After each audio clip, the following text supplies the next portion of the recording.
Hello and welcome, Julia, to the Wild Woman Way, a portal cast for a woman to explore some part of themselves and share their work and their journey. I feel really glad to be with you here, and I have been a bit of a fly on the wall watching the work that you do online, and we've had some beautiful chats online, and I'm super inspired by the raw heart quarters you're building and the Radically Alive podcast. And I would love to invite you to share about your life and what happened before you were radically alive, and like what came to you that created this shift in your life, and or was it always this way? And um like where do you come from and where are you now? Thank you, Charlotte. I'm glad to be here. And when you say Wild Woman Way, I'm just sparkles me, and it's the same. It sounds like same, but different. It's just your version of radical aliveness, and I'm so glad you're doing that. Yeah, and it's definitely been a journey for me to get where I am now, and it keeps being a journey. Like radical aliveness is not about I reach a point and then I stay there, because at that moment where I stay somewhere, it becomes dead. Not in that I have to move, but in that if I don't keep evolving or discovering the next alive piece and the next, and what's alive now, what's alive now, what's alive now, then it's not alive. And yeah, it's been a journey. It's been really a big journey, and sometimes I forget how big it was. And that yeah, originally I grew up or went to school and studied in Germany, which I came to as a little child. So I spent the first 4 years of my life in Tanzania, and I'm saying that because I think sort of the aliveness that I had as a little kid was really nurtured there and was wild. And so I have this taste in my cells of this radical aliveness from when I was so little. And then Germany was quite strict and rigid and tight, and I tried to fit in, and I tried to be even like the best in that system, like really fit in, not just walk along. And so I tried to be really good at school, and I tried to find a sensible job and try to do the right thing, and twisted myself to fit in. And I studied law and did a PhD in law and became a lawyer in a big US law firm and then in a stock corporation. And so I did all of that, and it became tighter and tighter and tighter until I knew it's like this path doesn't lead me where I need to be. And it's like, whether you call it your soul or my being or whatever, it was calling out. It's like this doesn't work. I cannot keep sitting in an office and work in an office for the rest of my life. And just mornings you drive into the garage of the office building, and then you go into the elevator, you three levels up, get out, sit on the desk all day, have some seemingly important stuff to do, and then drink a few coffees on the way, have lunch, and then you go down again in the evening, drive home, eat dinner, watch a movie if you can, or like there wasn't much life left, and then repeat. And it's like, no way, I don't want to live my life like that. Yeah, and so then, yeah, and then New Zealand popped up in my field, and I went there. I came to New Zealand, and that took me out of my hamster wheel, or I chose to go there. And before I actually jumped, I had come in contact with possibility management. And when I was in my first expand the box training, it was like mind boggling, or just had this, wow, I've made up all these stories about life and I can change them, and wow, that's how simple it is. And it's like, whoa, it's just like this whole universe opened up to me again, and it was really scary, but it was there. The seed was there. It's like, wow, I've got to do something with that.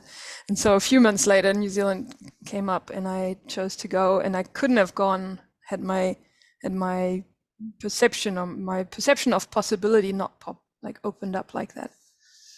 And so then the last almost 8 years, I walked down that journey, learned to feel my feelings consciously again. And the more I did that, the more I was asking myself, like, who am I really? Who am I? Like, what wants to come through me? What am I here for in this lifetime? What excites me about life? Who do I want to be? Who am I really? And then I became a possibility management trainer, and and it's really not a linear path. So there are all these steps in between. But basically, what I did after the first ETB, expand the box training, was that I thought, wow, this is such a cool thing, and it's so different from what I've been doing, and I want to be able to hold space for people like that. Like, this is so great. And so I went on, like, from my first possibility lab, I was like, I'm going to be a possibility lab trainer. And so I worked towards it. Just like I had to work towards being a lawyer. It was like a lengthy path. So I like, this is my goal. This is what I work towards. And so I did that. And I noticed end of last year that somehow I was doing the same thing as in law, trying, like, if I only work hard enough, then I'll get there. If I only work hard enough, I'll get there. If I only work hard enough, I'll get there. But my center of attention was actually out there trying to get there, and looking at the image of what a possibility management trainer would look like, and then trying to fit that image. And then it's just like another degree that I would try to get, in a way, not all the way through, but like the results that I got were like really small groups, and it didn't really take off for me. It's like, yeah, I enjoy being there, but somehow, like, what am I missing? And then, yeah, last year, October, I think, I got this question from Anne-Chloé Distremo asking, are you really an ETB trainer? Is that, I was holding ETBs, and are you really an ETB trainer? And I was like, whoa, I never considered that I wasn't. So I went with that question, and about 6 weeks later, I decided, okay, I'm not. Who am I then? If after, I don't know, like 13 years of law, I chose I'm no longer a lawyer. After 7 years of ETB trainer preparation, I decide I'm not an ETB trainer. Who am I then? It was this jumping into the void of who am I? Yeah, and that's where this juice of life could really come up, then unrestricted, when I had no identity left to hold on to. There was no identity. It's like, who am I? I have no idea. I don't know. And I know a few things that I love doing, but who am I? And yeah, and I went through a healing week early this year, and just emerged that I wanted to create, like, that human beings that are radically alive is what I'm passionate about, because that's how the world changes. The world doesn't change by changing the system.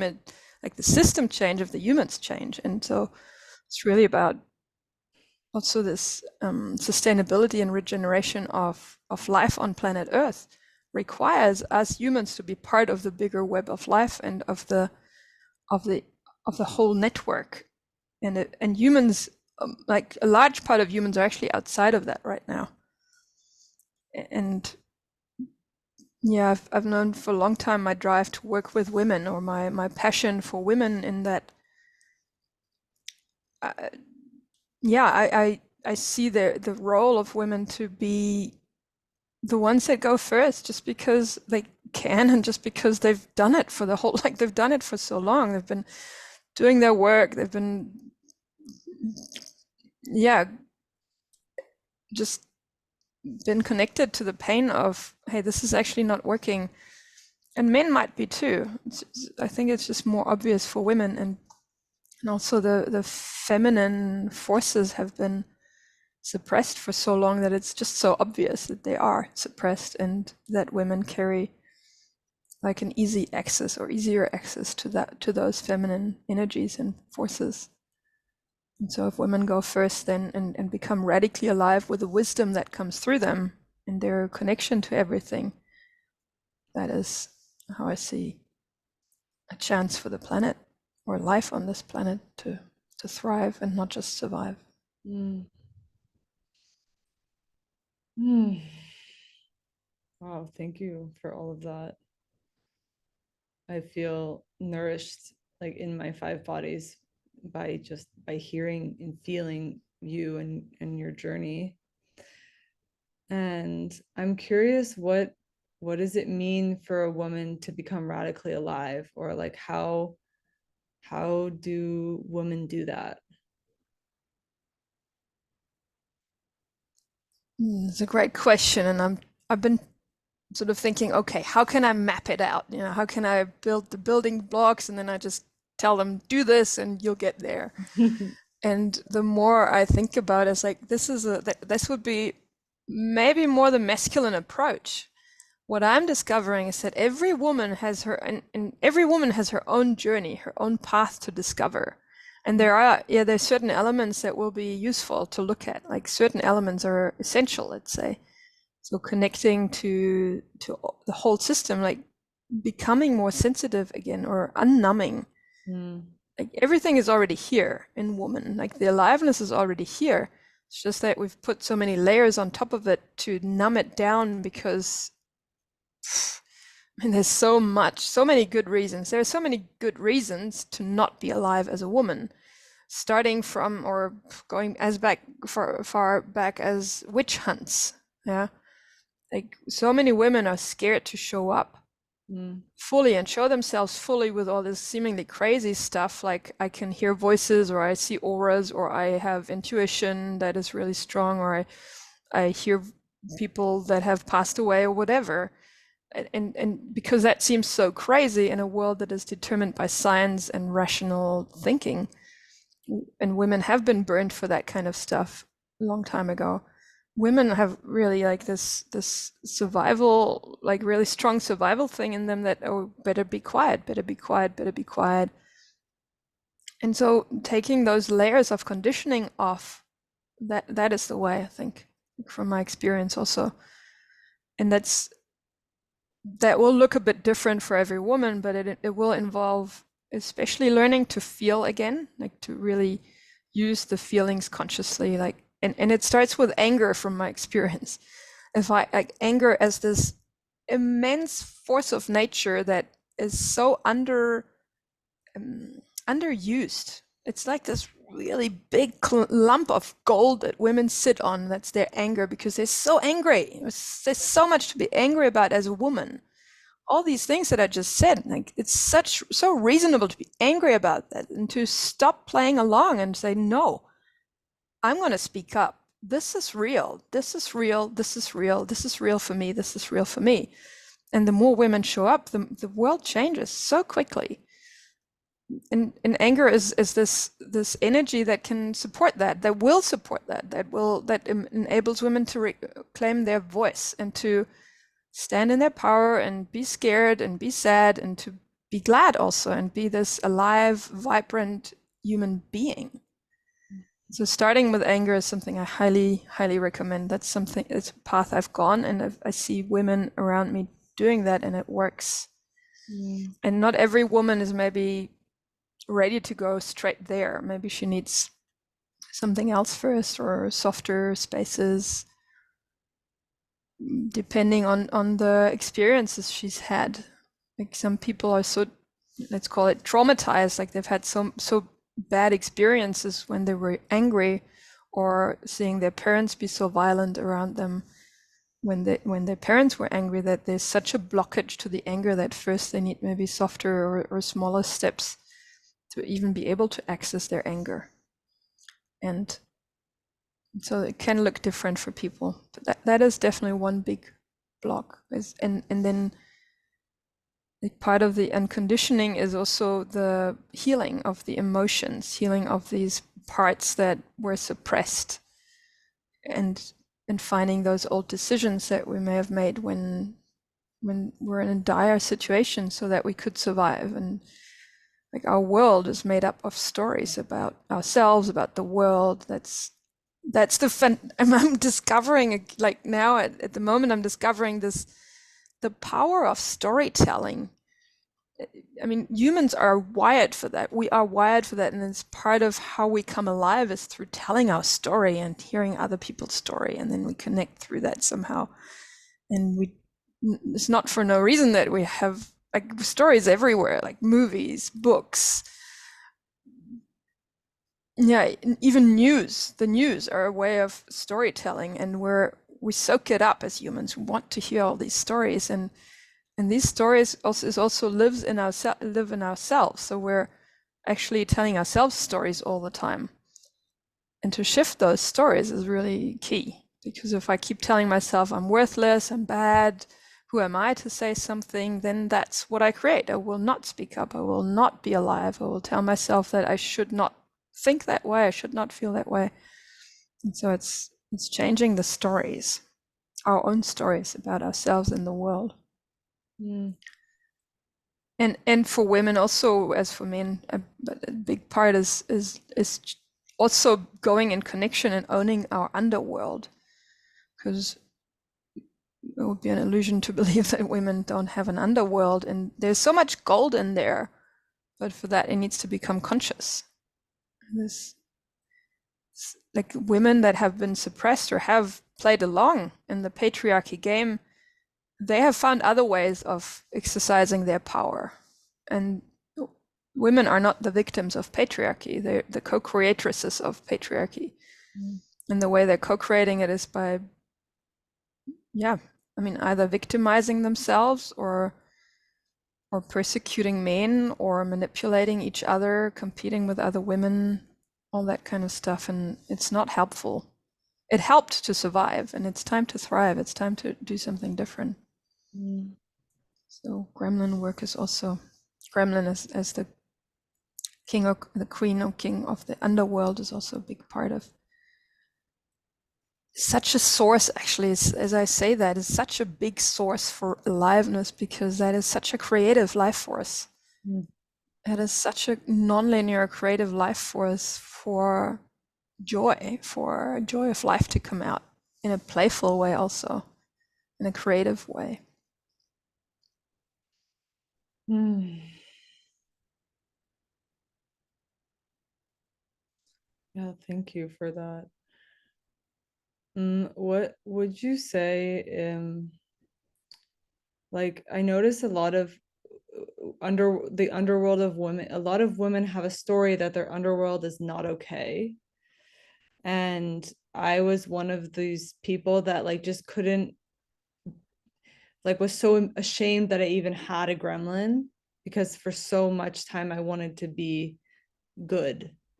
And so like I was like a good person, so I would never manipulate some guy into doing something.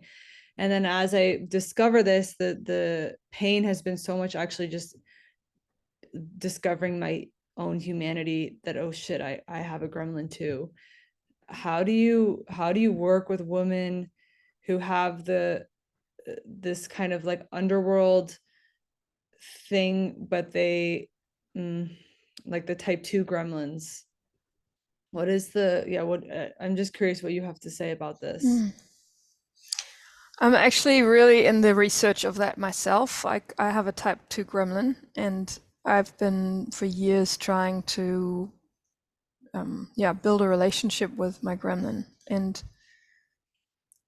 I would hit this point of, okay, this is not working for me. This is not working for me. And also based on this thought and this story that I would tell myself also, that gremlin is bad. So, oh, I just pretend I don't have one, or I don't want to look there, or I look there, but if I look there, I have to tell her off and control her and just really have her tight in control. And that's not working. So what I do at the moment is to not put so much focus on it. I noticed that for the last 7.5 years, I've also really put a lot of focus on it. It's like, oh, this is my gremlin, and this is my gremlin, and this is my gremlin, and then, oh shit, I can't change that because I'm such a bad person, and then being ashamed that I'm not changing it. I can see it, but I'm not changing it. So I'd be just in my own drama and creating this underworld game with myself and my gremlin, and then nothing changes. So currently, I'm more on this journey of, yes, putting clarity on it. And there are also the gremlin transformation trainings that other people offer, like totally worth exploring. Or I recommend even going there. They're going much more in the direction now of observe first, really build a relationship with your gremlin. Find out, how does your gremlin work? How do you work when you're unconscious? And when I work with women at the moment or these days, is more that I see that like a lot of the gremlin stuff comes out of the unconscious emotions. Yeah. So, or when we're not feeling what's actually going on. So a lot of women, is what I notice, is actually that their resentments that come from expectations are often because they don't say what they want. They don't have access to their anger energy to say what they want and to know it in the moment. So they don't say it. Then they expect their partner to know what they want, and then they resent the partner for not knowing. It would be like the source of it is like, know what you want and say it. Just say it. Yes. Take a stand for it. And then the whole gremlin game can sort of fall away, or at least has not. So, I mean, there still needs to be the awareness of the energy with what it comes and so on. But there's a lot of that for me present right now, and to not make it dogmatic, but to be more on a research of it. To really research. I'm researching it for myself, and the part where it becomes interesting for me is where when I hit. So I have, like you said, I have a project. I have like an edge cast, which is also in a way a portal cast, and I love the word portal cast. So it's I do that radically alive women's edge cast, and to be able to create and have a space, I'm building radically alive women heart quarters, which is to create, like, it's a physical space. And so ever since I have this project, I know, okay, I need my gremlin for certain tasks. I need my gremlin to be able to do what I'm here to do. Because some things my box just doesn't want to do. My survival mechanism, my good girl box, my nice don't be a burden box, just can't do the stuff that I need to do in order to create what I want to create, to be radically alive with that and be in integrity with the container that I'm building. So the project is sort of it's a vessel for me to notice also, okay, here I'm hitting my gremlin is in the way here. Or my child ego state, or like my ego states, also my parent ego is here. Oh wow, she's telling me I should do this now. Or my child is here, it's like, I can't do that. And my gremlin goes like, ha ha ha, look what we're doing. So they're playing out, and I get to see them in real life, and I get to hit the blockages. I get to see where is it actually in the way, because I want to transform it so that, like, it serves my life. And it's not about getting it right and being without gremlin. Yeah. That's what I think that's what I've been trying to do. I've been trying to be the good girl again. Like, if I just transform my gremlin, then I'll be the better person, and then I'll be this holy person again. This good girl, this good woman, this perfect person. And but that's not what it's about. It's about having integrity, yes, being able to fly, and if my unconscious purposes are in the way, I cannot fly. So, but then I want to find out, where are they actually in the way? Where are they in the way that it actually hurts me, where it's painful for me? And then I don't have to look at how many pieces of chocolate I'm eating today. That might be relevant, but it's really, for me, maybe it's a totally different realm where the pain is, and that I feel the pain about that. Mm. Yeah. It's making it relevant to my everyday life, and not making it this, I need to be morally the good person game, which is again underworld stuff, just very well hidden. Mm. Wow. And what I like just what I'm distilling from what you just said and what I heard was that, like, you chose to take on a creative project, a real life now happening thing, and that's giving you all the information that you need about, okay, what you need to work on, where is the door for this healing or that healing, instead of like just trying to be good before you go. And that Yes. something has, like, there's something in this about having a real purpose, a project, a real creation, no matter where you are, like just going. That's what I'm hearing. And that then the information comes in and you just meet it as it comes. But like, I think that really speaks to this work of possibility management, because I hear this thing of like, it's not about healing. It's really about possibilities. It's about like going for your life. And in that process, I mean, you kind of have to really go for it, right? But you get to heal by going for your purpose and creating what you want. Like that's just kind of a byproduct.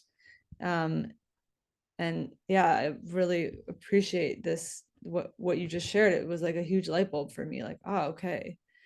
Because I feel Mhm. otherwise that like so much of the wellness culture is, it's like oh, there's always something wrong, you got to keep fixing this and that, and and then at some point, it's like, okay, it's when is enough, and is that the point? It's really like a question Mhm. I have. And yeah, thank you for sharing all that. Yeah, because I noticed that people can burn out from just turning and it's like, okay, I'll turn the next stone over, I'll turn the next stone over, and that is really like torture.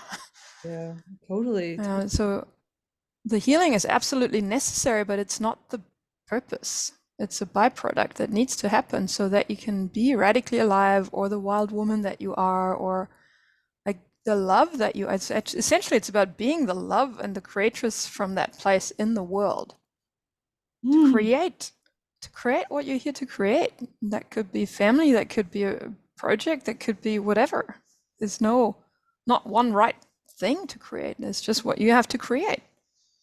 And that is so unique. And that's what I'm passionate about. It's like I'm so passionate about your unique color, about my unique color, about like, the uniqueness that comes through beings.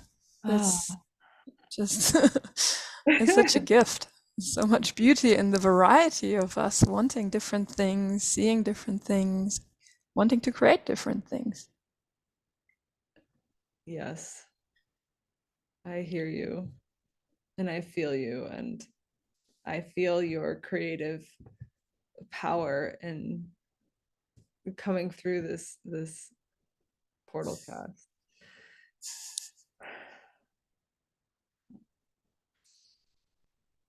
Hmm. Okay. So where can people find you, and how can people connect with you?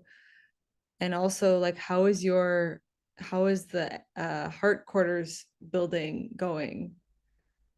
Mhm. I want to hear Let me about start with that because it's so alive. Like I was just building before I came in for this it. conversation with you, and then I'll go back out, and it's a sunny day, and yeah, it's this compact studio for recording and creation, not just of the Edgecast, but also of live trainings and online trainings for women to come ready or to be radically alive and to learn more about, like to unfold more of their aliveness.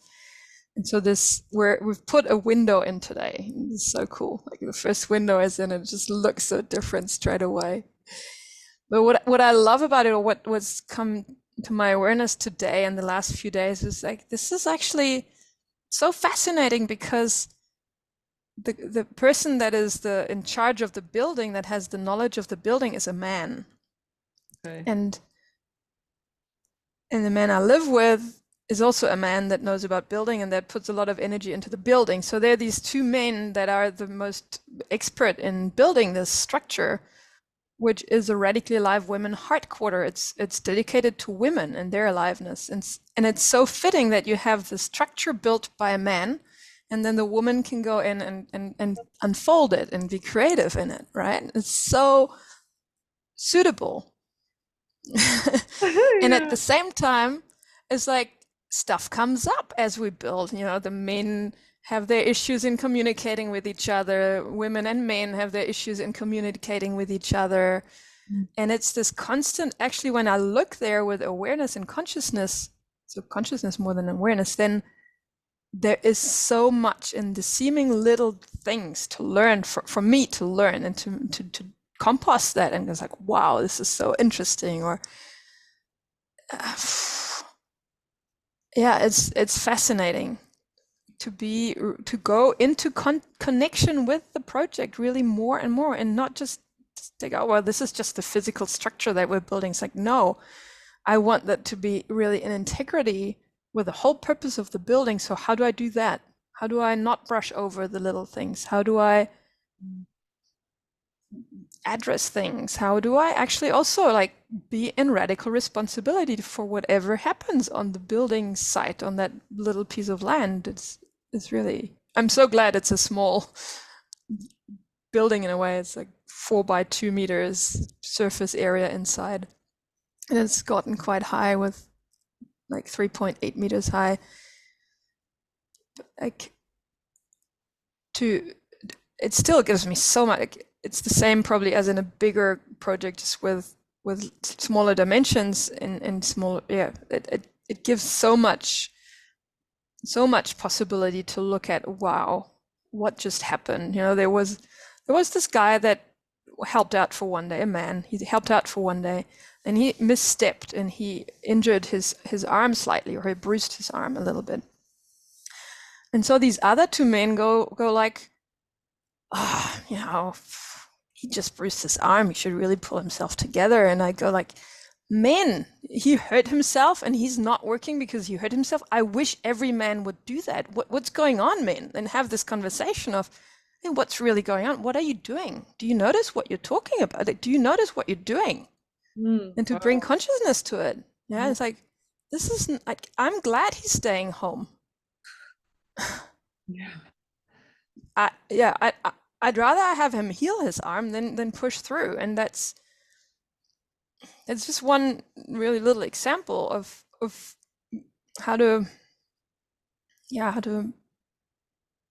look at these things in each whatever they come, or noticing also where I create a confusion or a mess because I'm not thinking ahead enough and just blindly trusting the man, and then keep going to the hardware store to get stuff, and it's not flowing well if I'm not.